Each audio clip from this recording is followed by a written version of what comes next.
Call of Duty Zombies has evolved a lot from its original inception, and I feel like the power-ups specifically are a very underappreciated feature of this evolution. These things have changed a lot throughout the years, and while I was getting research for this video, I was blown away with how much of a crazy history these things really have. Whether it was new power-ups being added, old power-ups that were now updated, or even some of the rarest power-ups in Call of Duty Zombies history, that's what we're going to talk about in today's video. My name is Prematch. If you love old school Call of Duty content just like this, then you already know to be sure to subscribe. But without further ado, let's get started. So what exactly do I consider to be a power-up? Well, I consider anything that looks like this to be a power-up. It's spinning, it's glowing, and it gives the player some type of upgrade or ability while not being a main and essential component for Easter eggs and setups. For example, I would not consider the red dig up site perk bottles on Origins to be power-ups because they're not spinning and they're not glowing. I would also not consider the headphones on Mob of the Dead to be power-ups because they are Easter egg specific, and I will also not include the spinning heads on 9 after you kill the elites because, again, that is a crucial part of the setup process. But with that context now being added, it is now time to move on to the first Zombies map ever, which of course is Nocturne Toten. Nocturne Toten being the first Zombies map ever made, it does seem pretty bare bones when you go back to it. However, this map did add the 4 original power-ups. First off, we have Double Points. Now, it's important to mention that Double Points actually did not have its own icon, instead it had a timer at the bottom, and this would be the same thing for Insta-Kill as well. And of course, the Nuke power-up would end the entire round on solo, but it doesn't give you any points, so it's mainly just a thing to get the rounds over with or to save your life. And to finish off the 4 original drops, we have the Max Ammo, which is debatably the most iconic one of all of them. I think that the addition of the power-ups into Nocturne Toten is a little bit overlooked. Most people look at the mystery box and the wall weapons and say that that is the most innovative feature, but to be honest, could you imagine this map or zombies in general without power-ups? If this map did not have these things, we might not have them today, and we have a lot of history to go over when it comes to these things. Although the second Zombies map of all time did not add any new power-ups, it did update them a little bit. For example, Double Points now has its own icon, as well as Insta-Kill. I believe that the power-up icons were made this way to match the perk icons that were added on this map as well. Another update was to the Nuke power-up, which would actually allow the player to get 400 points upon grabbing it, which did make it more useful. Shinonuma, just like Verrucht, did not add a new power-up, however, it did add a new way to get them. By finishing the dog rounds every few rounds, you will be rewarded with a max ammo. This was the first time that a player could ever get a power-up without randomly getting it by killing zombies. And the fact that you get a max ammo specifically, I do think helps bring up the iconicism for this power-up. Did you know that Darice actually added the Carpenter power-up? I did not know this. I thought that it was added on Nocturne Toten along with the rest of them, however, it was not. It was a new thing for Darice. Now, it is an underwhelming one. All it does is repair the boards on the barriers, but at the time, way back in the day when everybody tried to rebuild the barriers before the round started and stuff, I guess it was a cool thing, but it just did not age well. Keynoter Toten actually did add a new power-up as well, which was the Fire Sale. Like, I completely forgot that the Fire Sale was on Kino. I thought that it was just the 5 World at War ones, but yes, this map did add the Fire Sale, which again is one of the more iconic ones, allowing the player to hit the mystery box for only 10 points for 30 seconds, and every single mystery box location is filled on the map. But if you thought that this Fire Sale power-up was cool, then you might not remember the other Fire Sale power-up which was added on Black Ops 1's launch, and that was the Bonfire Sale on 5, which would allow the player to pack-a-punch a weapon for only 1,000 points. However, it was only on this map, at least for a little while. Going to DLC 1 with Ascension, we have our first ever blue power-up, which is the Death Machine. Now, the Death Machine on Black Ops 1 really isn't all that good. It actually gets you killed sometimes. Once you pick it up, you cannot drop it to revive your teammates or interact with other things, so you literally just have to hold it until it goes away in 30 seconds. And the damage really just isn't there on the higher rounds, so you might not want to pick it up past like round 50 or 60, but the fact that it was the first blue power-up ever does make it iconic. But you might be wondering what is so important about the Death Machine being a blue power-up. Well, it actually is pretty interesting. You see, green power-ups actually affect all the players that are in your game.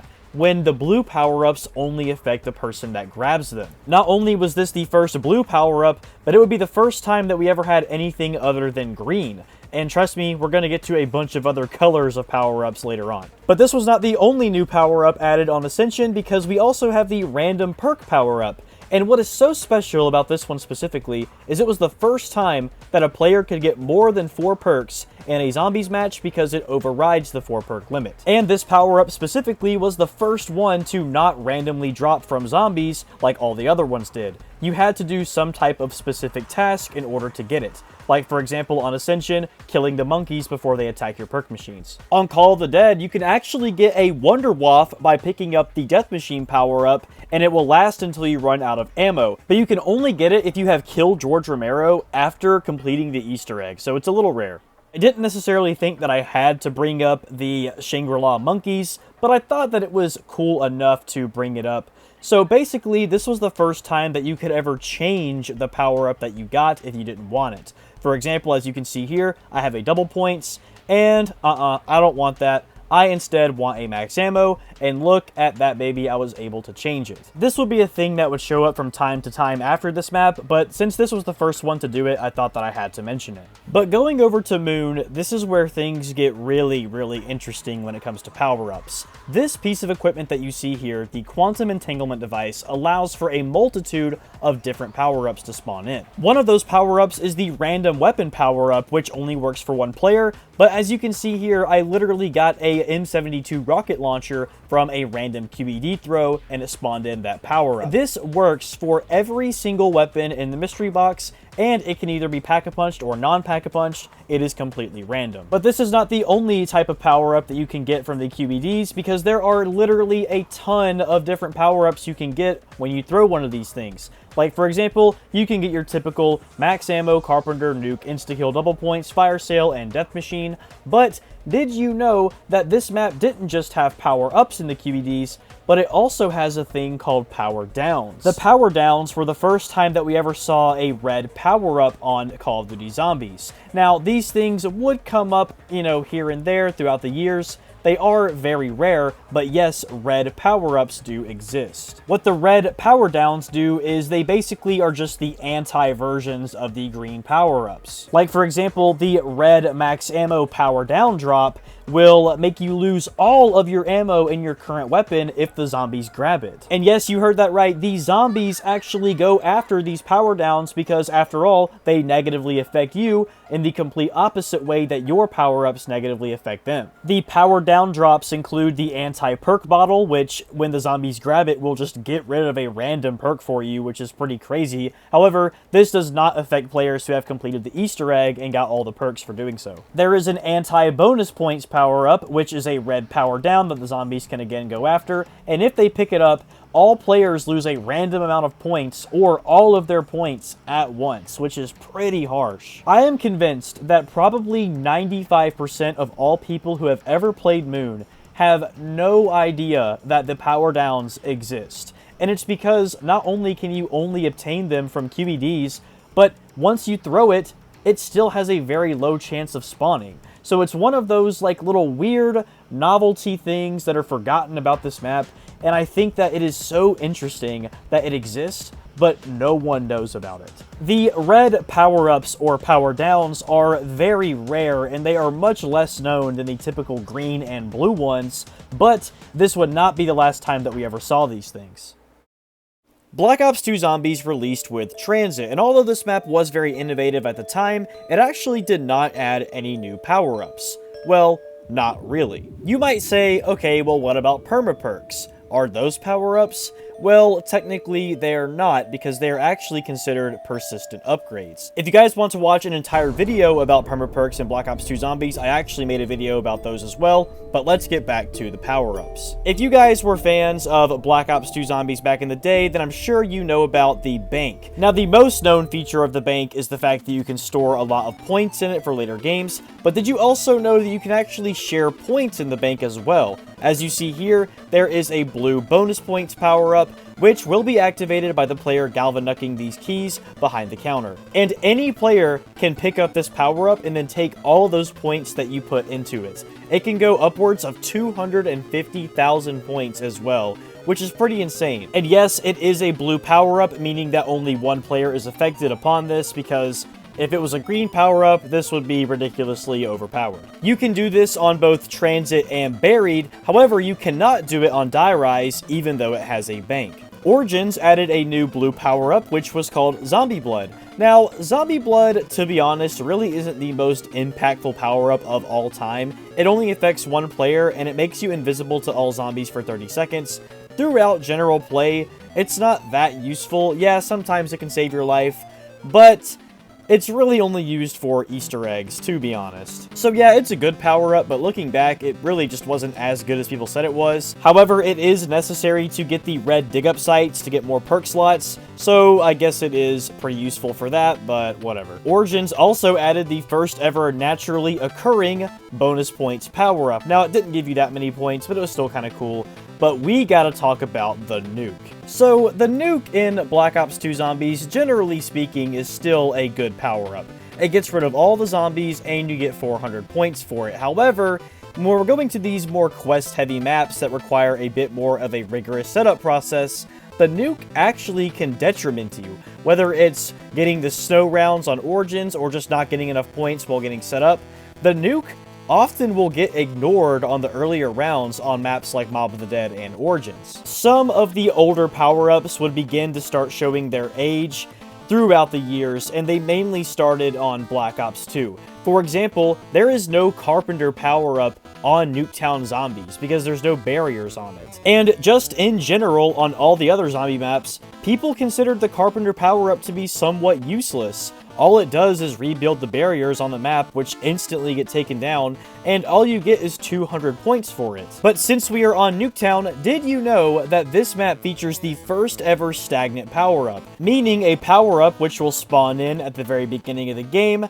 and it will not disappear. It will just be simply sitting there waiting on you to pick it up, but typically you will have to open some type of door. Like for example, on Nuketown Zombies, you'll have to open up this door at the shack here for 3,000 points. But Mob of the Dead was the first map to ever popularize this by putting multiple around the map and not making you pay for the doors to get through them, but doing some type of a map quest. Now, these quests are fairly simple, like for example on Mob of the Dead, all you have to do is shock the boxes and it will open up these cells around the map.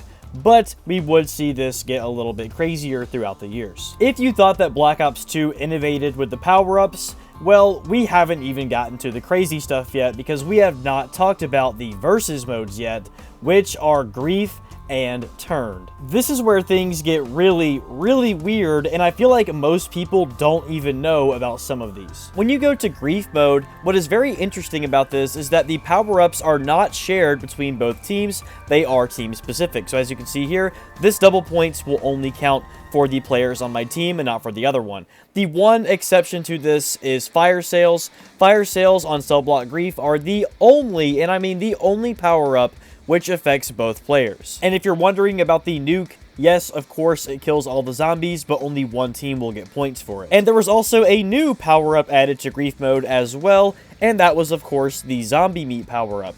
Now, what is very weird about this one is that it really isn't that much of an ability. It just gives you a short-range monkey bomb. Now, you could just throw this on the ground and distract all of the nearby zombies, or you can actually throw it onto an enemy player, and then all the zombies will begin to chase after him, which for a mode like Grief actually makes a lot of sense. And I'm actually happy that they added this because it makes Grief mode a little bit more unique with having a power-up like this. But going over to the Turned mode, this is where the real rare power-ups are. So starting off, we have the Cure, which looks like a red perk bottle. It basically turns the first zombie that grabs it into the first human to begin the game. And for those who don't know, Turned is basically a competitive mini-game mode where players continuously swap roles between humans and zombies, fighting each other. So it's a little difficult to understand if you have not played this yet, but I'll try to explain it while we talk about the power-ups. So it's important to mention that there are different color drops. Like, for example, you have your typical green power-ups like the nuke that you saw right there, and basically the green power-ups are only ones that the human players can grab and the zombies can't. However, green power-ups are not the only color ones you can get in this mode, and I'm not talking about blue ones either. And that's because the red power-ups from Moon made a return, however they do work a little bit different. Like for example the red max ammo, which will get rid of all ammo in the current player's magazine in their weapon, which was a little different than the Moon version, which got rid of all reserve ammo. There is also a red double points power-up and a red nuke power-up. What's cool about the red double point specifically is that even if a zombie grabs it and then they kill you, the next zombie will have that same double points, and all the other zombies on the map will, which is pretty cool. And the red nuke power-up basically will kill the human and it will replace it by the zombie that grabbed it. We actually have a brand new power-up added on the turned mode as well, which is the monkey bomb power-up. Now, it's actually pretty cool how this thing works. It all starts off with you grabbing this first monkey bomb, and then when that monkey bomb ends up distracting the zombies, it will then blow them up. And then when it blows up, it will actually drop another monkey bomb power-up, but this time it is a blue one.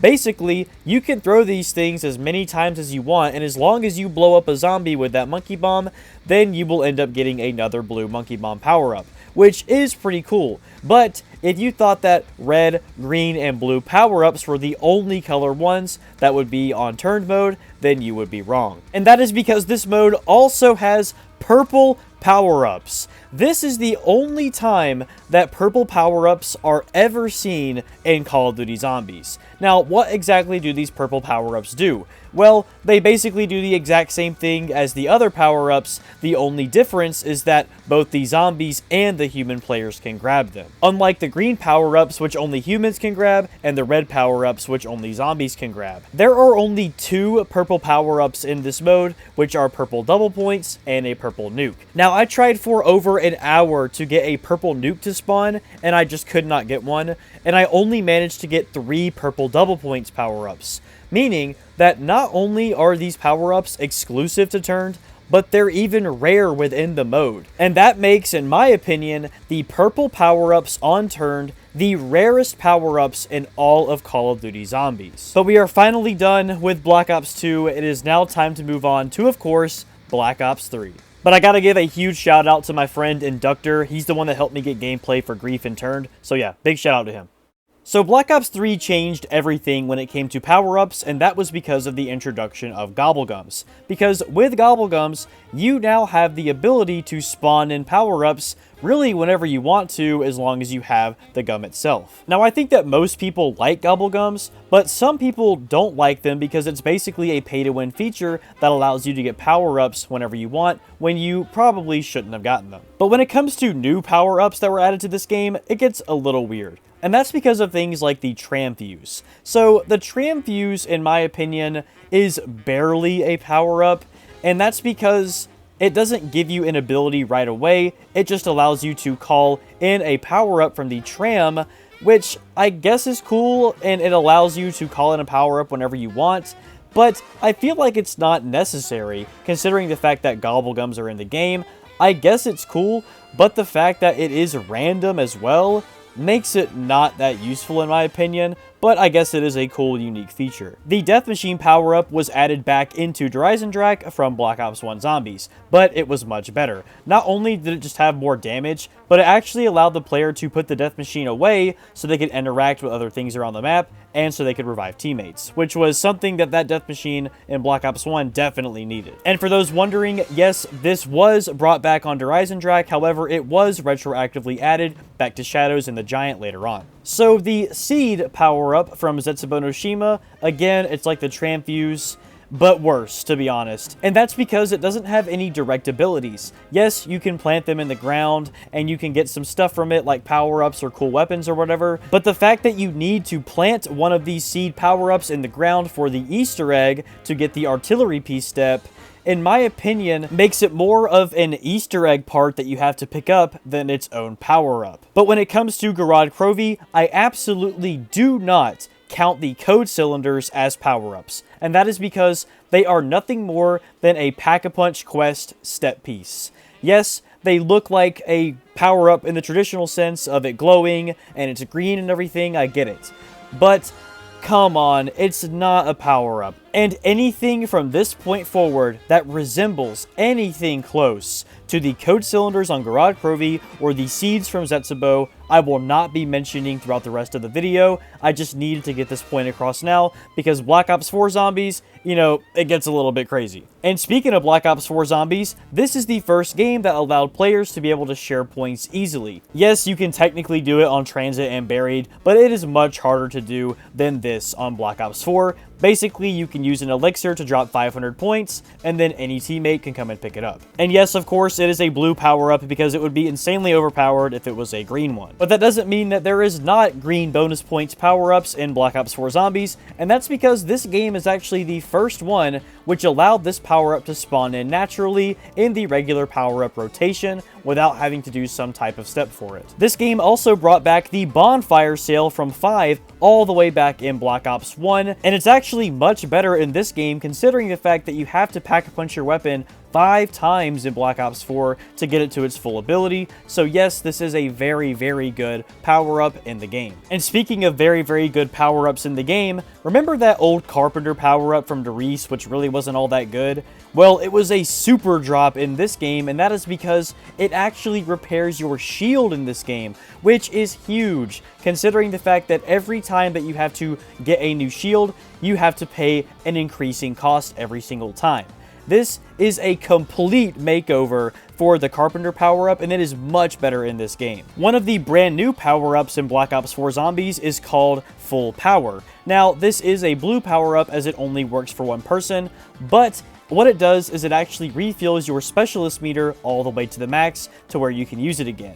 And for all of you Black Ops 4 Zombies connoisseurs that are watching this video, you know that the specialist weapons in Black Ops 4 are very, very useful, and this power-up is very useful as well. As for the random perk drop, it does exist in this game, however, it looks completely different. As you can see here, it looks like this mythical god statue, and there actually is a reason behind this. A lot of you older people that play the older games might not know, but on the Chaos of Black Ops 4 Zombies maps, the regular perk machines were replaced by these mythical god statues. So it does make sense for the change, however, it is a complete 180 from the original perk model design. And to finish off Black Ops 4, we have 2 of some of the rarest power-ups in Call of Duty Zombies. As you can see here, we have not only these cool little blue bonus points on the ground, but we have these 2 super rare drops. The first one that you see here with the bullet in the middle, this one is actually a weapon upgrade power-up, meaning that if you pick it up,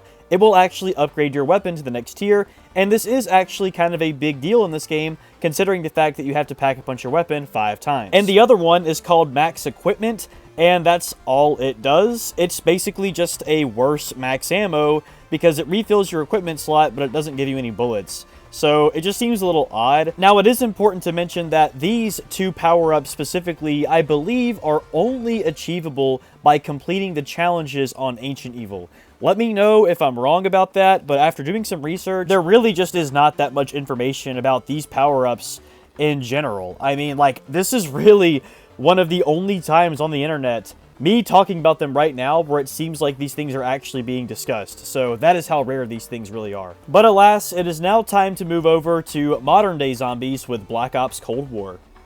So the biggest thing to note when it comes to modern day zombies, which I consider to be every game from Cold War to Black Ops 7. The way that the power-ups function with this game's mechanics, or all the modern zombies games mechanics, are completely different than how they used to be. Power-ups like double points have become extremely crucial to get on the earlier rounds because of the new zombies point system, which gets you points per kill, not points per hit. But a power-up like max ammo completely lost its charm because there are ammo boxes scattered all around the maps, making that once amazing power-up not really all that useful. And remember how I said that the nuke power-up was starting to not be so great around the time of the Blundell maps for setup processes? Well, this is the worst power-up in the game on modern day zombies. And it's all because of the point system. Accidentally grabbing a nuke on early rounds when you're trying to get a lot of points is a terrible thing that can happen to you. Yes, the nuke can still save you on later rounds if you're getting bombarded, but just getting one of these things while you're trying to get points is terrible. The armor equipment pickups, which were present on Cold War and Vanguard zombies, would eventually be replaced by the max armor power-up. But when it comes to new power-ups being added into the Modern Zombies installments, there really isn't a whole lot to talk about, especially in comparison to the older titles, where it seemed like there was a new update with every map. Now look, I am not a Modern Zombies hater. I have learned to open up to this newer style of zombies, and I do enjoy parts of it.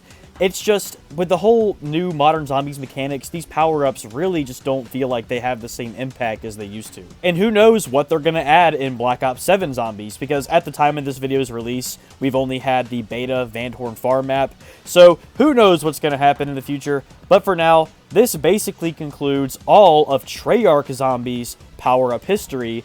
But I told you guys I was going to talk about the non-Treyarch maps to finish off this video. We're going to quickly machine gun those out right now. I only have one major gripe when it comes to the power-ups on non-Treyarch zombies. And at the end of the day, it really comes down to the fact that these things feel and look like the great value version of the originals. Like, for example, we have hyper damage instead of insta-kill on exo zombies. And this is the case for all of the original power-ups that were introduced on Treyarch zombies. They just took them and renamed them. Now, I know that this is Sledgehammer's game. I get it. But they already took the zombies mode from Treyarch. You might as well have just taken the power-up names and the perks and all the other stuff, because everybody already feels like this is a knockoff, great value version of zombies off the get-go, like right away. And in my opinion, I would respect it a lot more if they had just kept the original stuff that made zombies great in the first place. But I will give them credit, they did add some new power-ups. Like, for example, the security power-up, which is very, very unique. What it does is it basically turns on all the traps on the map for 30 seconds. So, I don't know, like, why this would be better than something like a nuke or an insta-kill, but it is kind of a cool, like, little unique power-up, so I do want to mention it. We also have Open Fire, which is basically an infinite ammo power-up, and we also have Explosive Touch, which makes it to where any zombie that hits you will die instantly. Very similar to the red insta-kill perma-perk from Black Ops 2 Zombies. Going over to the Infinite Warfare Zombies mode, we actually got some new ones. For example, we have Infinite Grenades, which is exactly what it says it is. It gives you infinite grenades for 30 seconds. It's actually pretty good if you have some of the more, like, obscure, overpowered ones, but really, it isn't all that useful. It's better if you just have, like, a max ammo or something. And there's also another power-up in this game that I feel like I have to mention, because it is so rare that it is not even mentioned on the COD Wiki. And that is the Pack-a-Punch power-up. It's exactly what it sounds like. You pick it up and it upgrades your weapon. Now, this is an extremely rare power-up in Infinite Warfare Zombies, and it does randomly drop just like everything else. So I feel like I have to point this out, and the only reason I ever found out about this is because of this YouTuber on screen right now. Please be sure to go check out his channel, because it is pretty freaking insane how just no one seems to know about this, and it was not even mentioned on the wiki. In World War II Zombies, we have a new power-up called Uberladen, or Full Meter, which basically gives you a full replenishment on your meter. And the reason why this is a very important power-up is because there is no jug in COD World War II Zombies. There is a armor system that replaces it. That is quite a controversial change, and I'm not sure if I'm the biggest fan of it, but there is a power-up to help you out with it, so I guess that's pretty cool. There is also another power-up called Vollrüstung. Okay, I don't speak German or Dutch or anything, so I don't know exactly how to pronounce this, but apparently it is found on the Tortured Path, which really isn't a traditional zombies mode. It's sort of like an objective-based zombies mode, and when you pick it up, it gives you your Geit Shield replenished. So whatever that means, I'm not too sure. I have not ever played this, but I will someday. And if you're wondering, okay, why are you making this video if you've never played it? It's because it cost money, alright? It's one of those DLC packs that cost money, and I've heard very bad things about the Tortured Path. So if you guys want me to play that, then you guys gotta let me know, alright? Because I'm very, very hesitant to play it. And it looks like that is about it. I did a lot of research for this video, and it took a long time to put out. So if I forgot anything, that means that it is so insanely rare that no one knows about it. Because, like, this is literally the most research I've ever put into a video, and it took way longer than I expected. So, thank you all so much for watching, everybody. This has been the complete history of power-ups in Call of Duty Zombies. I am very sure that everybody watching this video has learned something new. I know I've been a little off with the uploads lately. I haven't been putting as much effort into the videos and stuff, but this is the one where I'm making my comeback, alright? Like, I know I've been kind of absent, and the videos that I've put out have been kind of lazy. I get it, alright? I know. And I feel bad. So, this video is the one that I'm using to get myself back out there.